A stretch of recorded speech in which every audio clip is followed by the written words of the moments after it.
Hey, I'm Patrick Gill, and I wrote the score to Paintball Massacre. I actually received an email out of the blue from the producer, Joe Hallett. I'm a big fan of horror and 80s movies in general, so this piqued my interest instantly. It's been a goal of mine for a while to work on a horror film, so Paintball Massacre really gave me that opportunity to get stuck in and get creative. From the get-go, this project seemed like a lot of fun. It didn't take itself too seriously. Great humor, great characters, fantastic script. But it wasn't just about the nostalgia. This project has a lot of heart. And my first thought was, how do I sign up? How do I get involved in this? My writing process typically starts the same way as it does for every film. What's the emotional intent of this story? What is happening? What can we say? What can't we say? How do we communicate these ideas musically? My first impressions are always when I see the film for the first time. Musically, it starts with a theme for me. So typically I'll go to the piano and I'll just play before I get into any of the orchestration or synths or the production side of things. There's something about reducing it down to a single instrument that really helps speed up the process for me. If I have the song arrangement and structure in ahead of time, it just makes the process a lot smoother and a lot quicker. I'll try to write something memorable and catchy that hopefully will stick in people's heads. The writing process kind of starts as one thing and often ends up becoming something else. Like, it never truly works out the way you imagine it to be in your head, but it starts as like this blank canvas, and you paint over it and paint over it and paint over it and keep building this image. It never turns out the way you officially plan it to be in your head, but nevertheless, I'm very proud of what I've written.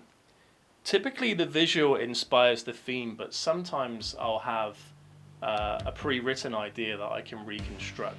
In the case of Paintball Massacre, the theme was actually based on a piano sketch that I'd written when I was a teenager. Been playing this piece my entire life, but the original kind of sounded a little bit too like fantasy or Winter Wonderlandy, and it didn't necessarily suit the tone of the film. But played another way, it had the potential to become more aggressive and more sinister.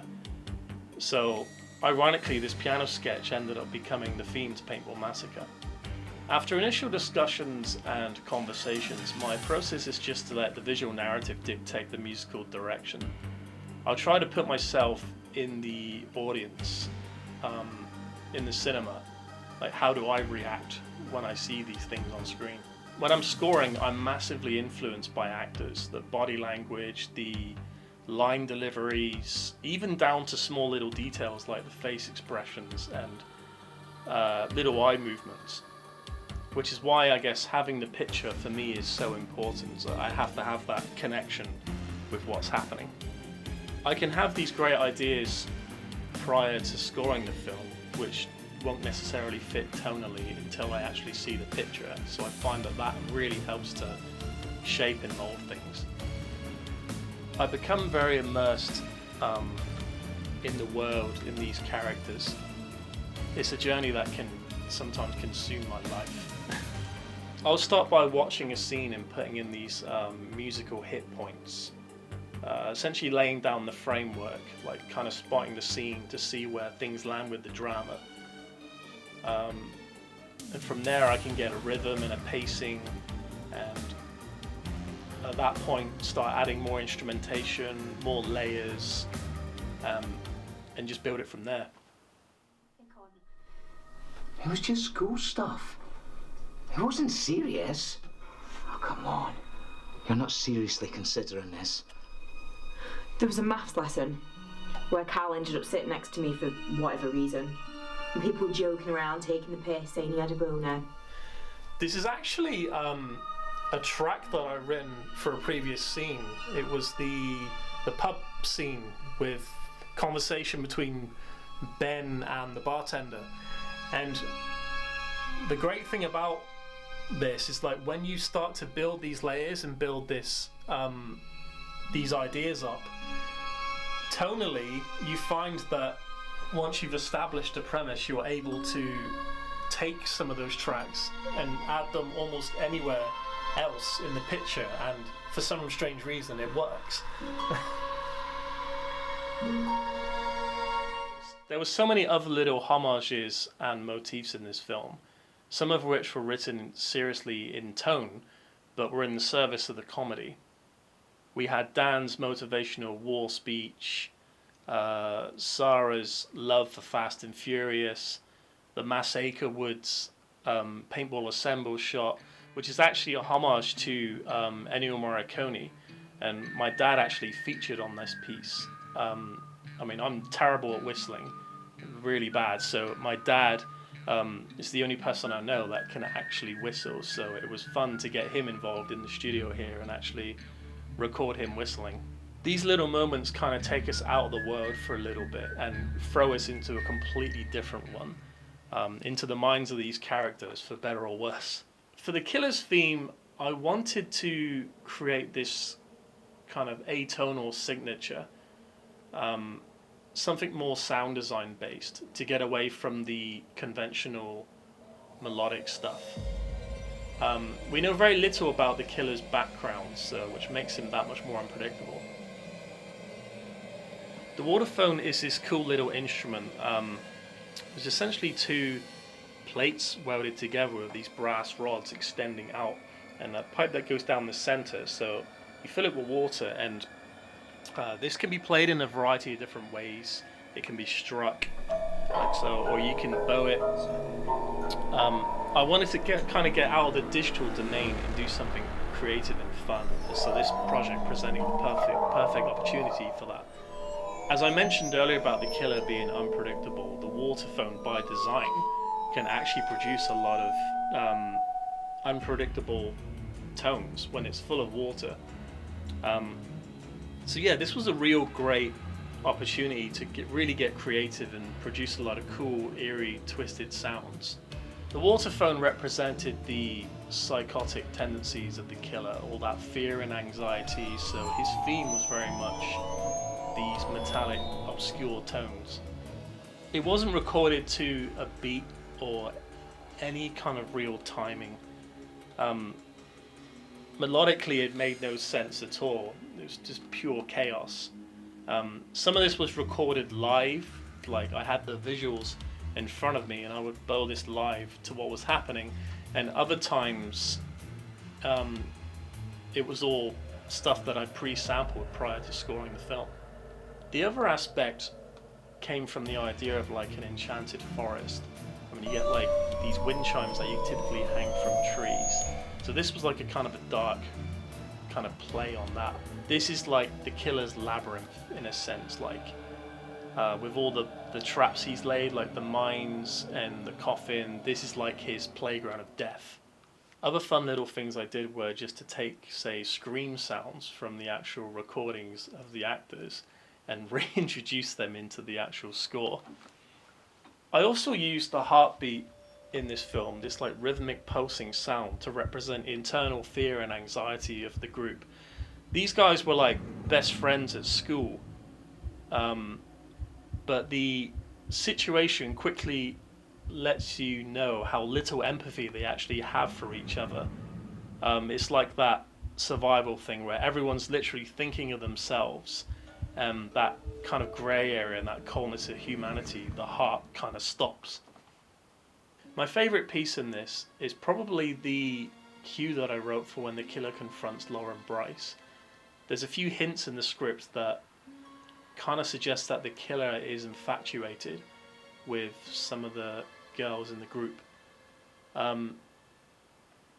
Joe had this idea that the scene could potentially be very romantic.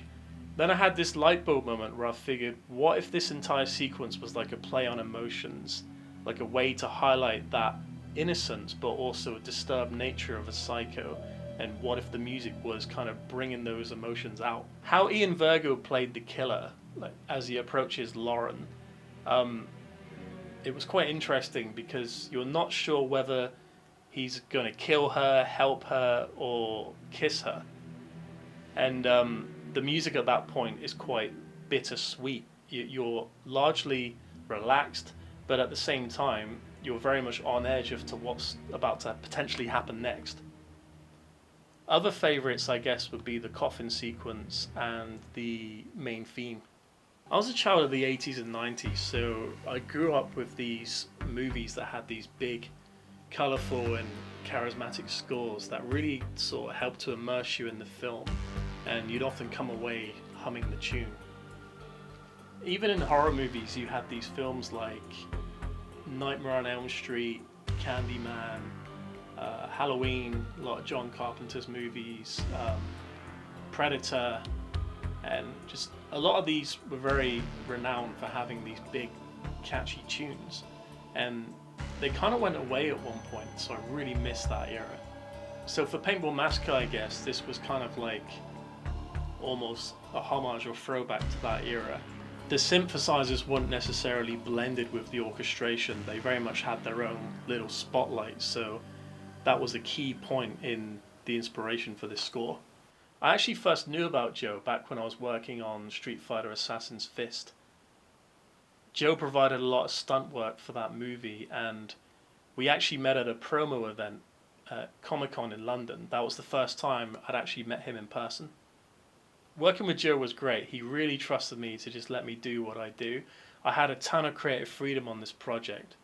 I'd often keep him informed of to where I was taking things musically, and he would bounce his ideas and thoughts back, and it was very much a collaborative process.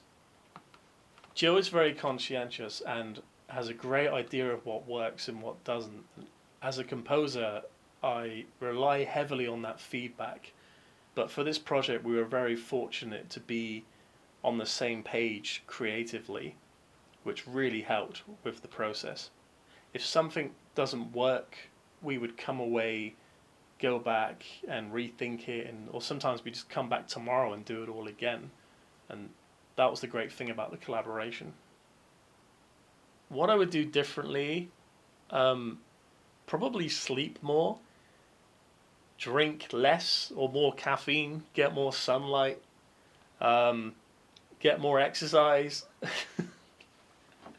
The fear of these things is that deadline is ever approaching ever so fast, but ironically that fear is what motivates you and keeps you inspired. You know, that's what gets the job done, is that fear of not getting it done on time.